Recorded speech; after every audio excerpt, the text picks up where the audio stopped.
살아계신 하나님 아버지, 감사와 찬송과 영광을 올려드립니다. 아멘. 오늘도 저희들의 생명을 연장시키시고 주님. 복된 새날을 허락하셔서 저희들의 발걸음을 하루를 시작함에 주님의 몸된 교회로 이 은혜의 보좌 앞으로 아버지의 집으로 옮겨주셔서 찬송케 하시고 기도하게 하시고 말씀을 전하고 듣게 하시니 하나님 앞에 예배하게 하시니 하나님 감사합니다. 아멘. 아버지 하나님, 이 시간 남은 한 심령들의 마음 중심을 받으시고 주님. 저희들의 눈과 입과 귀와 마음을 여셔서 하나님께로 향하게 하셔서 온전히 하나님의 말씀을 들을 때에 성령의 감화와 감동을 입을 수 있도록 아멘. 이 시간을 주장하여 주옵소서. 아멘. 성령 하나님, 임마누엘로 함께 하심을 믿사옵고 예수 그리스도 이름으로 축복하며 기도 올리옵나이다.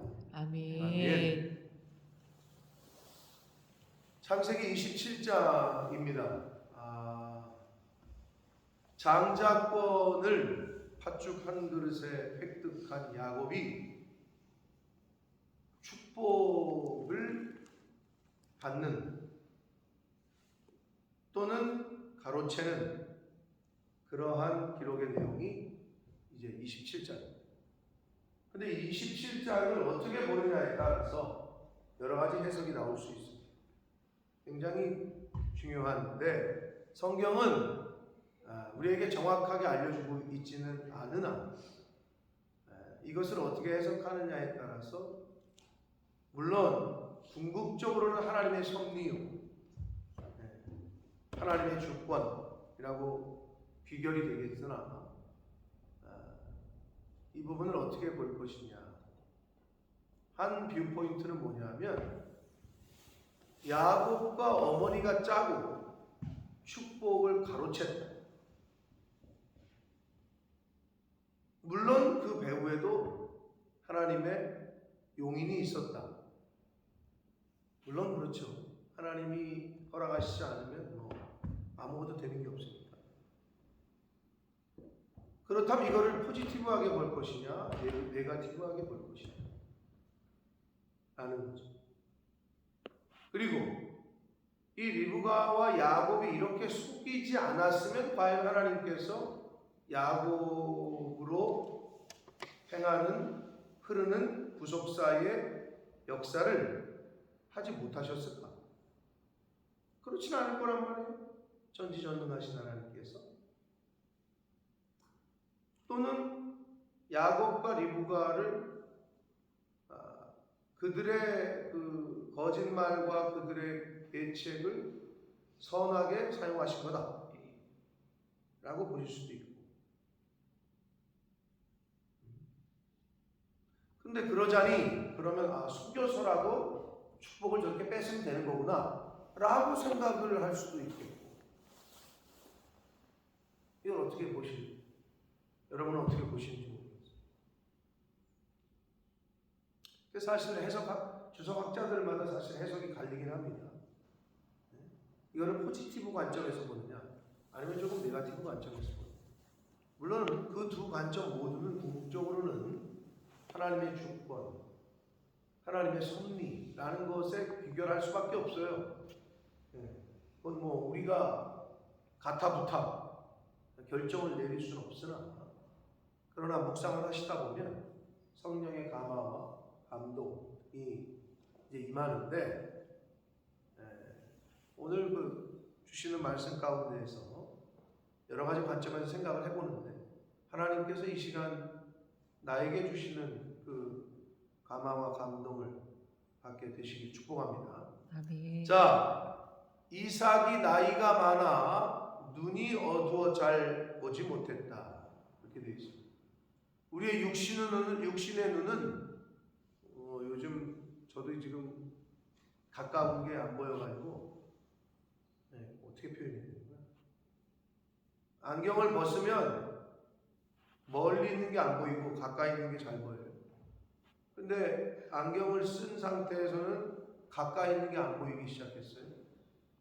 사람들은 노안이라고 얘기하는데, 한마디로 우리의 몸이 늙듯이 신체 각 부위도 늙어요. 손도 늙죠. 눈도 늙죠. 귀도 늙으면 귀도 어두워지죠. 머리 늙으면 머리 하얘지죠. 피부 늙으면 피부 쭈글쭈글해지죠. 그러니까 시간이 세월이 흐를수록 늙어. 근데 우리의 눈이 이제 어두워진단 말이에요. 야곱도 그랬어요.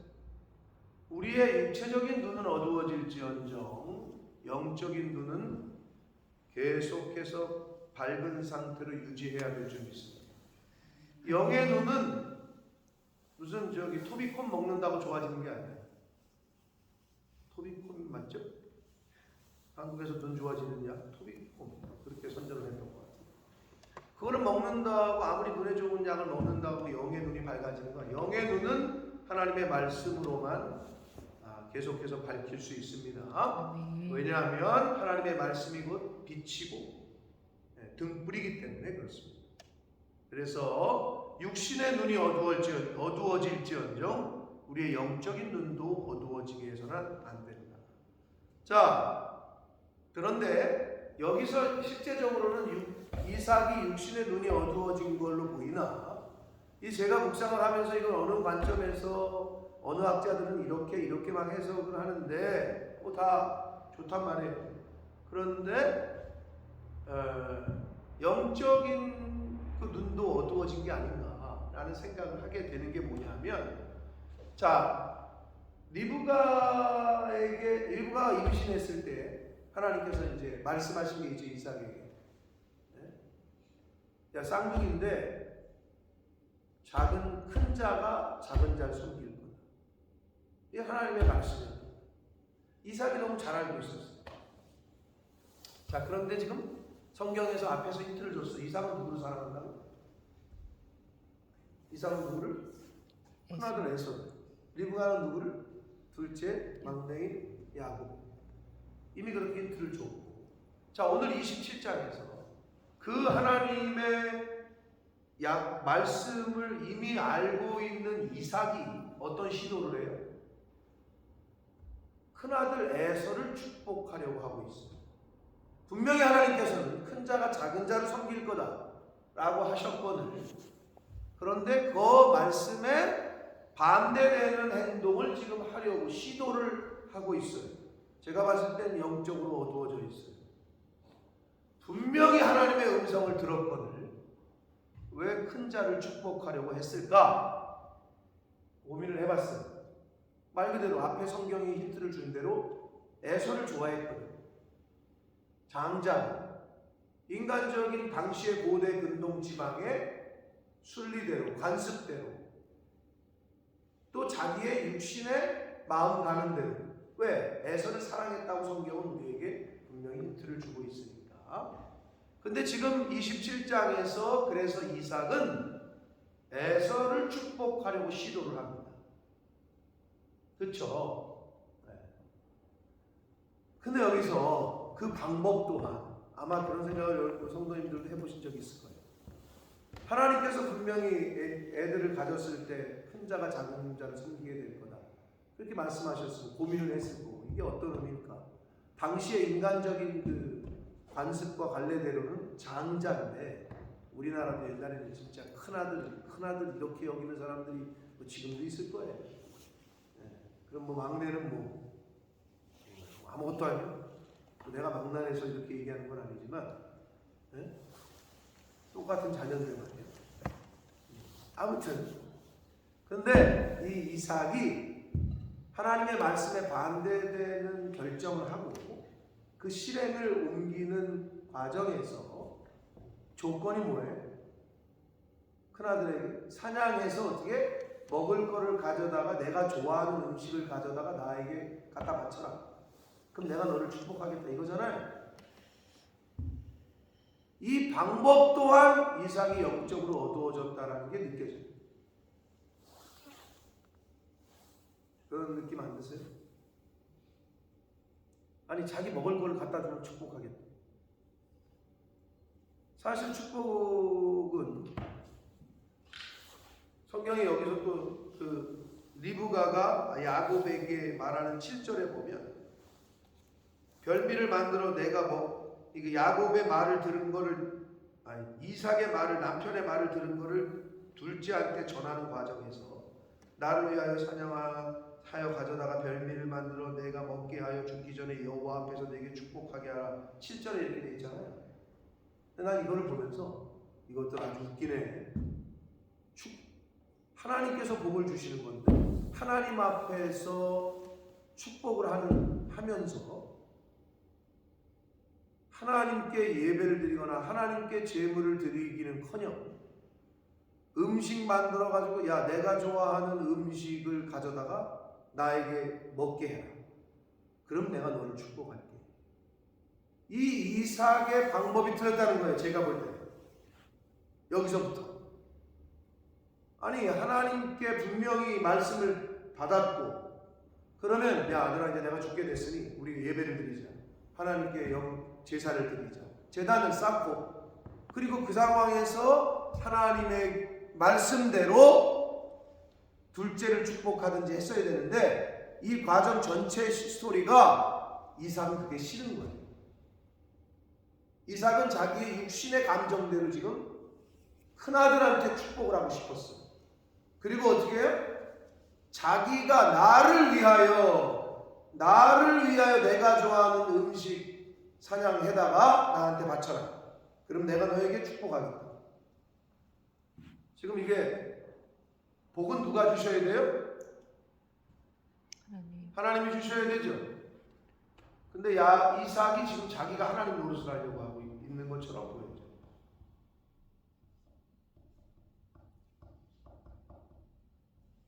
만약에 영적인 눈이 안 어두워졌다면, 영적인 감각이 죽지 않았다면 불러다가 놓고 하나님이 이렇게 말씀하셨다. 그러니 내가 축복을 하겠다 라고 말씀대로 야곱을 축복했어야 맞는 것 같은데, 하나님께 제사를 드리는 것도 아니고 예배를 드리는 것도 아니고 짐승 잡아다가 내가 마지막에 이제 나 죽게 생겼으니까 내가 좋아하는 음식 좀 만들어라. 이 스토리가, 이 교훈이 주시는 것이 일단 이삭이 자기의 육신에 원하는 대로의 축복을 하나님의 말씀과 반대되는 것을 시도를 했어요. 이렇게 감행을 하자 역시나 반대편에 있던 리브가가 그 얘기를 듣고 이건 아니다. 그럼 여러분, 리브가가 하나님의 말씀에 순종해서 야곱에게 축복을 해야 되기 때문에 이런 일을 벌였을까요? 그건 아니에요. 그냥 여기도 육신적인 마음이야. 나는 둘째가 좋으니까. 그러니까 둘째가 좋으니까 좀 둘째를 축복했으면 좋겠어 해가지고 야곱과 짜고 아버지를 속이는 거잖아요. 자, 발단이 이삭도 자기 육신의 감정대로 진행을 시켰고, 그러자 반대편에 있던 리브가와 야곱도 인간적인 방법으로 똑같이 맞섭니다. 네. 자, 그렇게 된 결과가 뭐예요? 서로 사랑해야 되고 아껴야 될 의환이 유난히 관계, 승혁이 수무 관계가 완전히 그 후손이 지금까지도 서로 원수지간으로 싸우는 관계로 되고 말았어요. 이게 뭐예요? 아버지 엄마가 편애한 결과예요. 아버지 엄마가 신앙으로 하나님 앞에서 두 자녀를 제대로 양육하지 못한 결과가 형제인 에서와 야곱이 일생을 떨어지면서 서로 죽이려고 또는 원수가 아프려고 아웅다웅하면서 그렇게 살다가 그 후손도 지금까지도 에돔이잖아요. 출애굽할 당시에 에돔이 어떻게 했어요? 도와주기는커녕 비웃고 뭐 어쩌고 저쩌고 뭐 그런 후손의 적대시하는 관계로 그 결과가 이어졌습니다. 이게 이제 주시는 계시성이에요. 자, 이삭이 영적인 가장으로서 제대로 결정을 못하자 엄마도 인간적인 마음에서 속여서 그것을 빼앗았단 말이에요. 자, 그럼 퀘스천이 뭐냐? 하나님께서는 이 방법을 밖에 쓰실 수밖에 없었느냐는 거죠. 하나님이 분명히 태어날 때부터 이미 큰 자가 작은 자를 섬길 거다. 야곱과 이삭과 리브가가 하나님 앞에서 제대로 서 있었다면 이런 방법이 아닌 방법으로 분명히 하나님은 야곱을 통해서 부속사를 이어가셨을 거예요. 그런데 아버지 이삭과 엄마인 리브가가 제대로 하나님 앞에 서 있지 못하고 인간적인 방법으로 둘 다 시도를 해요. 아니 말년에 뭘 죽기 전에 뭘 자기 좋아하는 걸 만들어 오라고 난리야. 야, 하나님 앞에 예배드리자. 제단을 쌓고 하나님께 찬양하고 하나님께 뭘 드릴 생각은 안 하고 자기를 위해서 뭘 별미를 만들어 와. 그게 이제 이삭이 시도한, 그러고 나서 내가 너를 축복하겠다, 하나님의 뜻에 반대되는 걸 했고, 그러자 리브가와 야곱도 인간적인 방법으로 이제 쟁취를 하는 거예요. 그 과정에서 이제 하나님의 섭리가 있기는 하죠. 그러나 과연 그거를 우리가 잘했다라고 평할 수 있느냐? 모르겠어요. 성도님들 생각은 어떠신지. 물론 그 이삭과 리브가의 실수 또한 하나님께서 선하게 사용하셨으나 그건 아니야. 아버지를 속인 거니까. 어찌됐건. 자, 이러한 관점이 있고요. 또 다른 관점은 리브가 에서와 야곱에서 이걸 어떻게 보냐면, 에서는 옛사람이고 야곱은 새사람의 관점, 신약의 바울의 관점으로 봤을 때 에서는 옛사람이고 야곱은 새사람입니다. 근데 옛사람을 새사람이 이기려면, 그리고 옛사람이 새사람이 되려면 누구의 도움 없이는 안 돼요? 내가 새사람 되려면, 옛사람을 죽이려면 나는 이제 내가 그리스도와 함께 십자가에 못 박혔나니 예수 그리스도의 구속의 은혜가 없이는 나는 새사람으로 되어질 수 없잖아요. 그런 관점에서 볼 때 야곱은 절대 혼자서 에서를 이길 수가 없었던 거예요. 새사람 된 인간은 나 스스로 에서를 이길 수가 없어요. 옛사람을. 그럼 누구의 도움을 받아야 돼요? 리브가의 도움이 필요한 거죠. 리브가를 교회, 성령, 예수 그리스도라는 입장에서 보는 관점도 있다. 즉 우리가 이 세상에서 야곱은 절대 혼자서 에서를 못 이겨. 리브가의 도움이 필요해. 우리가 이 세상에서 옛사람과 싸우고 사단 마귀와 싸우려면 우리 혼자서는 이기질 못해. 주님의 보혈이 필요했고 성령의 도우심이 필요하고 교회의 도우심이 필요하다. 이걸 리브가를 그래서 그렇게 야곱을 돕는 손길로 보는 관점도 있습니다. 그것도 충분히 해석학적인 측면에서 이야기해 볼 수 있는 관점입니다.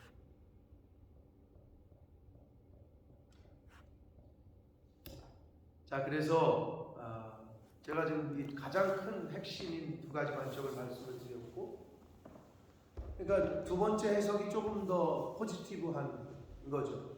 첫 번째는 어떻게? 우리가 일반적으로 아는 엄마와 둘째가 짜고 아버지를 속여서 장자권을 뺏었다. 그런데 그 인간적인 방법 또한 선하게 하나님께서 이끌고 가셔서 하나님의 섭리 가운데 하나님의 주권으로 구속사를 이어가셨다. 이게 이제 정통한 해석이긴 합니다. 사랑하는 성도 여러분, 제가 서두에 말씀드렸어요. 아버지 이삭의 그 시도 자체가 하나님의 말씀과는 반대되는 시도를 했고, 그렇게 말씀과 반대되는 거를 트라이를 하자 리브가와 야곱도 인간적인 방법으로 맞서게 됩니다. 만약에 리브가와 야곱이 그렇게 아버지를 속이지 않았으면 이삭의 뜻대로 에서를 축복했을까요? 아니죠. 하나님은 이미 야곱에게 큰 자가 작은 자를 섬길 거라고 이미 결정을 하셨거늘 리브가와 야곱이 차라리 아버지가 그렇게 정신 못 차릴 때 하나님께 기도하고 기다렸어도 속이지 않았어도 하나님은 야곱을 통해서 구속사를 이어가셨을 거예요.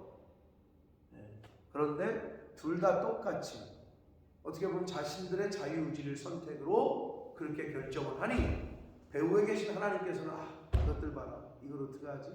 자기들의 자유의지로 그렇게 행했어. 그러나 하나님의 뜻은 야곱이야. 그래서 야곱으로 행하시는데 자신들의 행한 자유의지의 결과는 져야죠. 책임을. 선악과 따먹은 책임은 져야 되잖아. 그게 죽음 아니야. 근데 하나님은 끝까지 버리지 못해. 내가 만들었으니까. 하나님은 다윗의 자유의지에 밧세바를 범한 그 죄의 결과인 죄는 물으시잖아요. 그래서 아들을 데려가시잖아요. 그러나 다윗은 계속해서 사랑하시고 이끌고 가시잖아요. 죄에 따른 결과는 당연히 하나님이 심판을 하십니다. 그러니까 본인들이 이삭과 리브가가 자신들의 의지대로 한 행동의 결과가 어떻게 됐냐? 형제가 원수지간이 되게 됩니다. 그 죄의 결과는 물으시는 거죠. 그러나 하나님의 뜻인 큰 자가 작은 자를 섬기리라. 야곱을 통해서 하나님은 구속사역을 이어가십니다. 이런 관점에서 우리가 27장의 전체적인 내용을 이제 보게 될 건데 오늘 14절까지 이제 리브가와 야곱이 아버지를 속이려고 감행하는, 계획하고 실행하는 것까지 오늘 말씀을 봤습니다.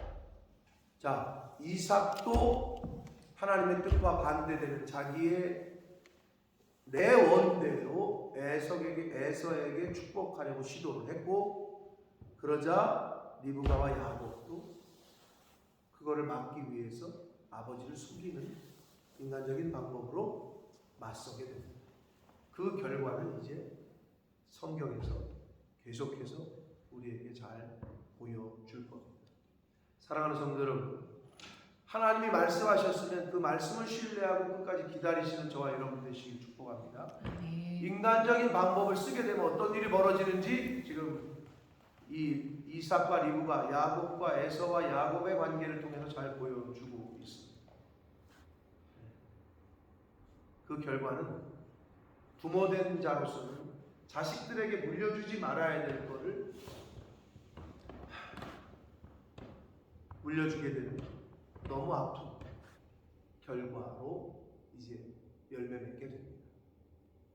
그러므로 하나님의 신실한 약속을 믿고 그 약속대로 기다리셔야 되고 인내하셔야 되고 그 말씀 붙잡고 가셔야지 이삭처럼 내 원대로 자기를 위하여 내 방법대로 시도를 하게 되면 가족이 분란이 일어나고 남편과 아내가 갈렸죠? 형과 동생이 갈렸어요. 이거는 일어나지 말아야 될 일이 단일이 안 됐습니다. 이삭과 리브가는 나는 에서가 마음에 가는데 당신은 둘째가 마음에 가? 이게 벌써 갈리잖아요? 그럼 어떻게 해요? 근데 하나님이 큰 자가 작은 자를 섬긴다고 했으니까 우리가 그 말씀 붙잡고 그냥 우리는 티내지 말고 이렇게 합시다. 뭐 이렇게 하든지 부부가 단일을 이루려고 노력을 했어야 되는데 거기서부터 갈리기 시작했고 그러더니 아버지는 아버지대로 아내는 아내대로 자신의 방법들을 동원했다. 그 결과 에서와 야곱은 철천지 원수가 되게 됩니다. 이거에서 주시는 계시성을 잘 받아서 우리의 가정이 절대 나뉘지 않도록 말씀에서 단일을 이루려고 애쓰고 힘쓰시는 저와 여러분이 되셔야 됩니다. 아멘. 그리고 여러분의 가정이 그렇게 말씀에서 단일을 이루지 않으면 다 다르죠. 엄마는 짜장면 좋아하고 아빠는 짬뽕 좋아하고 얘는 탕수육 좋아하고 다 달라. 그러니까 어떻게 하나님의 말씀을 기준 삼아 거기에 다 맞춰야지. 아멘. 그 방법밖에 없어. 가정도 마찬가지고 교회도 마찬가지입니다. 그래서 오늘 이 창세기 27장 이삭과 림과 야곱과 에서에 주시는 교훈과 계시성은 굉장히 큰 교훈과 계시성입니다.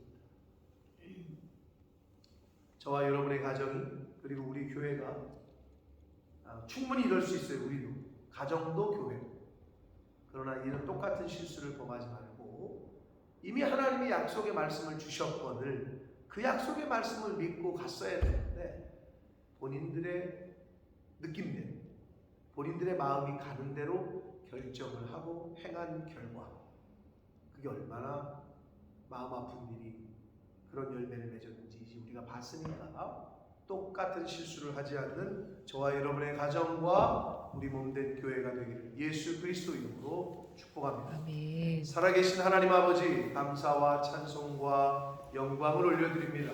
하나님의 은혜로 오늘도 새날 주시고 생명 주시고 주님의 몸된 교회로 저희들의 발걸음을 옮겨주셔서 하나님께 예배할 수 있도록 찬양할 수 있도록 기도를 드릴 수 있도록 말씀을 전하고 들을 수 있도록 은혜 주시니 하나님 감사합니다. 아멘. 아버지 하나님 이 시간 오늘 주신 말씀을 잘 가슴에 새기고 성령의 감화 감동을 따라 아버지 이삭과 리브가가 자신들이 원하는 대로 자신들의 원대로 결정을 한 그 결과가 얼마나 안타깝고 얼마나 후회되는 일들을 자손들에게 결국 겪게 했는지 성경을 통해 교훈받았습니다. 아버지 하나님이 하셨던 그 말씀 붙잡고 갔어야 되는데 이삭과 리브가가 그러지 못했습니다. 자신들의 방법을 동원했습니다. 하나님 저희들도 똑같은 실수를 할 수 있음을 깨닫게 하시고 하나님 말씀만 붙잡고 걸어가는 저희들이 되도록 저희 교회가 되도록 하나님 은혜 내려 주옵소서. 아멘. 아버지 내 생각 내 방법 버리게 하시고 주님 말씀만 붙잡고 걸어가는 주님만 붙잡고 바라보고 걸어가는 남은 인생 되도록 주여 은혜 내려 주옵소서. 아멘. 예수 그리스도 이름으로 축복하며 기도 올리옵나이다. 아멘. 아멘.